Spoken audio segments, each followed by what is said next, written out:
कुल्लू मनाली में झमाझम बारिश, रोहतांग में बर्फबारी, जाने 4 दिनों तक कैसा रहेगा मौसम। येलो अलर्ट के बीच शनिवार को हिमाचल प्रदेश के कुल्लू, मनाली और भुंतर में झमाझम बारिश हुई।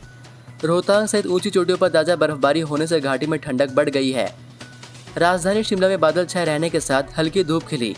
शिमला में भी रात करीब 8 बजे हल्की बारिश शुरू हुई। वहीं हमीरपुर जिले में दिन भर भीषण गर्मी के बाद शनिवार शाम ठंडी हवाएं चलने से मौसम सुहावना हो गया। शाम करीब 5:30 बजे तेज हवाओं के साथ घने बादल छाए रहे। वहीं कई जगह बूंदाबांदी हुई, इससे लोगों को गर्मी से निजात मिली। बीते 2 दिनों में तापमान में बढ़ोतरी हो रही है, जिससे दिन के समय लोगों को घर से बाहर निकलना मुश्किल हो गया है।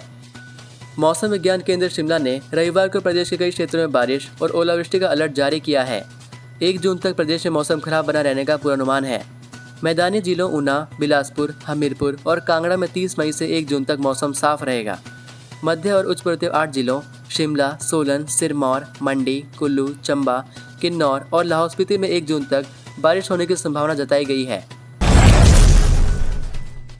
बच्चे कैसे याद करें पाठ, कक्षा में ही पकता है दाल भात। हिमाचल प्रदेश के सरकारी प्राथमिक स्कूलों में सुविधाओं की कमी बच्चों पर भारी पड़ रही है। कसुम्पटी प्राथमिक स्कूल में 3री कक्षा के कमरे में मिड डे मील पकाया जाता है। बच्चे सही ढंग से अपने पाठ भी याद नहीं कर पाते। कारण कक्षा के एक कोने में रखा दाल का कुकर बीच बीच में सीटियां मारकर उनका ध्यान भटका रहा है। हिमाचल प्रदेश के शिमला शहर की कसुम्पटी प्राथमिक पाठशाला के 3री कक्षा के विद्यार्थी कमरे में बैठकर पढ़ाई करते हैं। इसी कमरे के एक कोने में मिड डे मील पकाया जाता है। कुकर की बज रही सीटियां विद्यार्थियों का ध्यान भटका रही हैं। भवन की कमी के चलते यहीं पर रसोई सजाई गई है। कसुम्पटी प्राथमिक पाठशाला की मुख्य अध्यापिका प्रेमलता रांटा ने कहा कि पिछले सत्र में 114 विद्यार्थी थे, अब यह संख्या बढ़कर 168 हो गई है। विभागीय अधिकारियों को इससे अवगत करवा दिया है। स्कूल में 4 कमरे हैं, उन्हीं में कक्षाएं चलानी पड़ती हैं। शॉर्ट सर्किट से भड़की आग में 21 कमरे जले, 70 लाख की संपत्ति राख। आनी उपमंडल की कोहिला पंचायत के जांव आरण गांव में आग लगने से 2 मकान जलकर राख हो गए। इस घटना में 4 परिवार बेघर हो गए हैं। 21 कमरे जलने से करीब 70 लाख की संपत्ति के नुकसान का अनुमान है। आग लगने की वजह शॉर्ट सर्किट बताया जा रहा है, जिसके बाद घरों में रखे गैस सिलेंडर में धमाका हो गया। इससे आग और भड़क गई। हालांकि इस दौरान ग्रामीणों ने आग पर काबू पाने का हर संभव प्रयास किया, लेकिन कामयाबी नहीं मिली। जब तक आने से अग्निशमन विभाग की टीम पहुंची, सब कुछ राख हो गया था। सीएम जयराम ने प्रधानमंत्री की रैली के प्रबंधों का लिया जायजा, रैली स्थल का दौरा किया। मुख्यमंत्री जयराम ठाकुर ने शनिवार को प्रधानमंत्री नरेंद्र मोदी की प्रस्तावित रैली के स्थल रिज शिमला का दौरा किया। वर्तमान केंद्र सरकार के 8 वर्षों का कार्यकाल पूर्ण होने के उपलक्ष्य में इस महीने की 31 तारीख को रैली का आयोजन किया जा रहा है। मुख्यमंत्री ने इस अवसर को ऐतिहासिक बनाने के लिए अधिकारियों को सभी पुख्ता प्रबंध करने के दिशा निर्देश दिए। मुख्यमंत्री के राजनीतिक सलाहकार त्रिलोक जम्वाल, प्रधान सचिव भरत खेड़ा, शिमला के उपायुक्त आदित्य नेगी, सूचना एवं जनसंपर्क विभाग के निदेशक हरबंस सिंह और अन्य वरिष्ठ अधिकारी इस अवसर पर उपस्थित थे। वहीं भाजपा प्रदेशाध्यक्ष एवं सांसद सुरेश कश्यप ने भी अलग सीरीज और माल रोड पर तैयारियों का जायजा लिया। दिन भर पुलिस, खुफिया एजेंसियों आदि के अधिकारी भी जगह जगह पर मुस्तैद रहे। युवाओं को प्रशिक्षण के साथ नौकरी का भी मौका, ITI मंडी में साक्षात्कार लेगी कंपनी। युवाओं के लिए नौकरी के साथ प्रशिक्षण प्राप्त करने का एक सुनहरा अवसर राजकीय औद्योगिक प्रशिक्षण संस्थान मंडी में 4 जून को मिलेगा।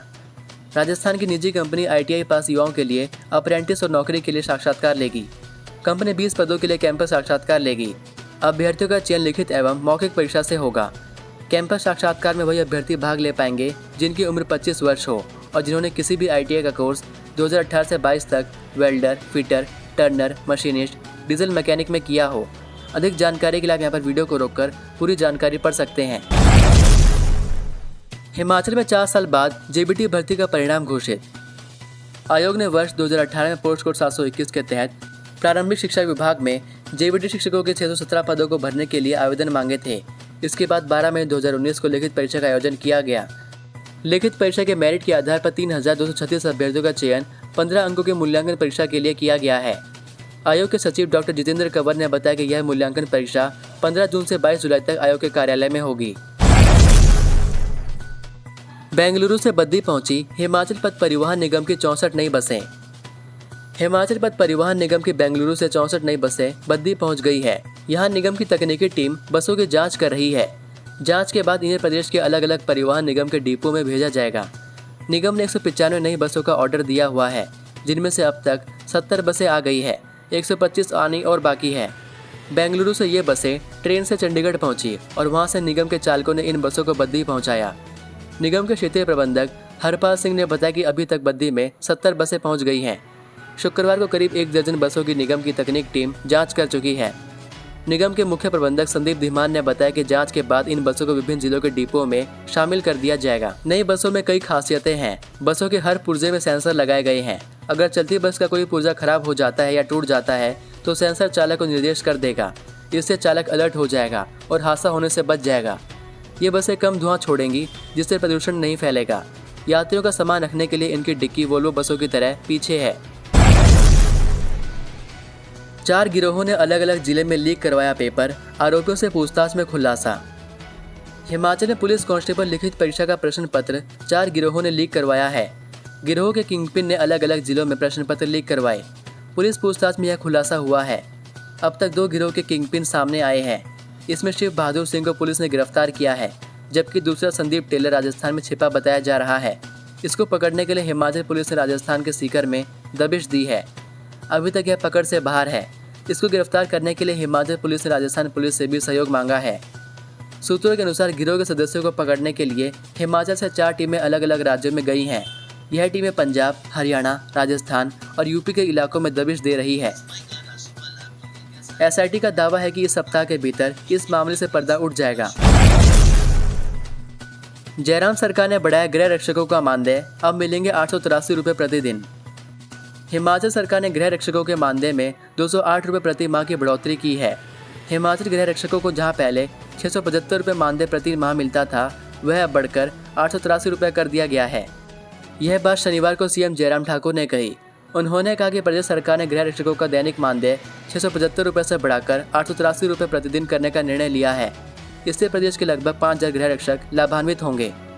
जयराम ठाकुर ने कहा कि गृह रक्षक 20,258 रुपये प्रति माह मानदेय प्राप्त कर रहे थे और इस बढ़ोतरी के उपरांत अब उन्हें 26,492 रुपये प्रति माह मानदेय मिलेगा। हिमाचल हाईकोर्ट ने रद्द की पुलिस भर्ती पेपर लीक मामले को लेकर दायर याचिका। हिमाचल पुलिस कांस्टेबल भर्ती के प्रश्न पत्र लीक होने के मामले की जांच अब सीबीआई से करवाने के सरकार के फैसले के पश्चात जनहित में दायर याचिका को हिमाचल हाईकोर्ट ने बंद कर दिया।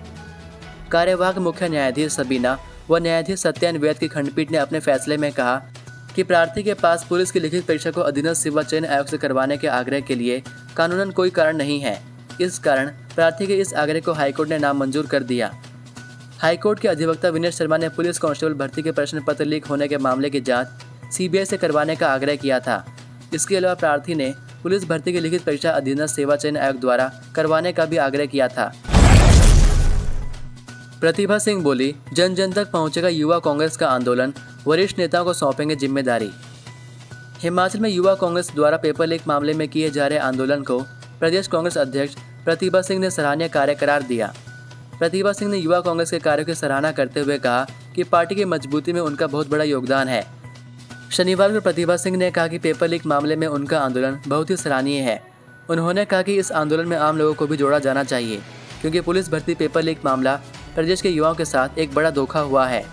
प्रतिभा सिंह ने कहा कि इस आंदोलन को गति देने के लिए प्रदेश कांग्रेस के वरिष्ठ नेताओं की जिम्मेदारियां भी तय की जाएंगी। निजी बस ऑपरेटर बोले, महिलाओं को न दी जाए किराए में 50% छूट, कोर्ट जाएंगे। हिमाचल प्रदेश में महिलाओं को एचआरटीसी बसों में 50% छूट मिलने वाले प्रस्ताव को कैबिनेट में मंजूरी दी जा चुकी है। ऐसे में एक बार फिर निजी बस ऑपरेटर सरकार के इस निर्णय के खिलाफ उतर आए हैं। उनका कहना है कि यदि सरकार इस संबंध में अधिसूचना जारी करती है तो वे सरकार के खिलाफ अदालत में कंटेम्प्ट ऑफ कोर्ट का केस दर्ज करवाएंगे।